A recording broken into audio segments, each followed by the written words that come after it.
Another day, another video na punta mga day. So for today's video, kuyugi lang sa tanin nyo mga day na malingki ta karon para mahibawa nato kumusta na ang presyuhan diri sa palingki.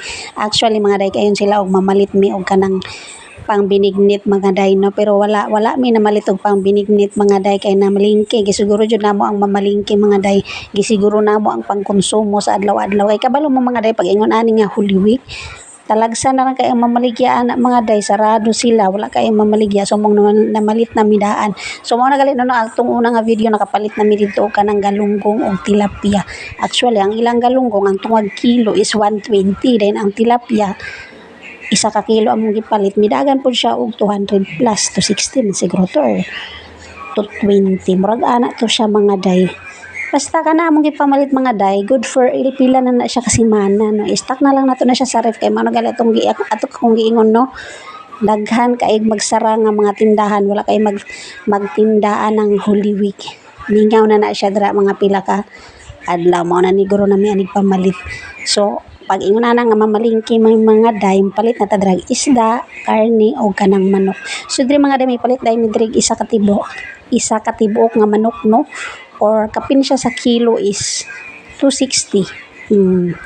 Kapin sa kilo 260. Mas bara-barato, mas binta man ning manok kay bara-barato siya karong panahon na mas bara-barato ang manok, mas barato pa magali siguro ni sa mga gulayon.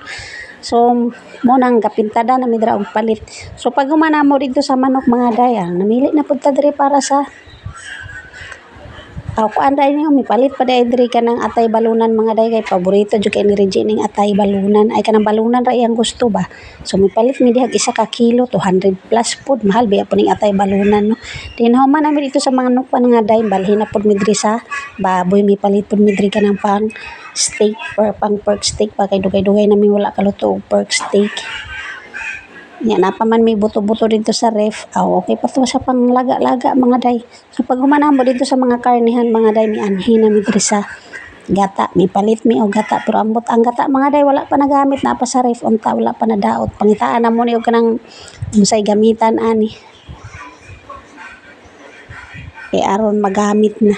So daghan na kay gabaligyang mga sago-sago no, kay hilig na biya na sila, basta ingon aning Holy Week hilig na biya na sila maghimo-himo og binignit og kanang kuan mga biko, mga kakanin. So pag umana mo dito mga damiin ko nag-crave ko kanang kinilaw ba.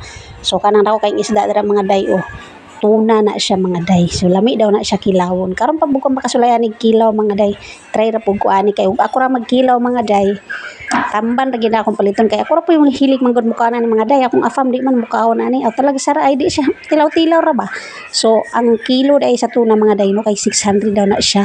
So ana tong gatadta diha nga 500 na lang daw para sa amo 560 or 580. Mahal jud siya pero ako pabuton magtamban na lang ko, magkilaw na lang ko tamban, pero mao gali no kay namtay financer karon naman kauban atong afam dili ta mosulay tag kilaw aning mahalon mga day. Pero actually lami gyud pud ay siya kilawon no. Nakita naman to niyo akong picture sa aking nilaw, lami siya. Mas lami siya sa tamban. Pero mga gani no, mahal kaayo katong gamay kaayo nga gibugko sa plastic. Halagang 200 ato mga day.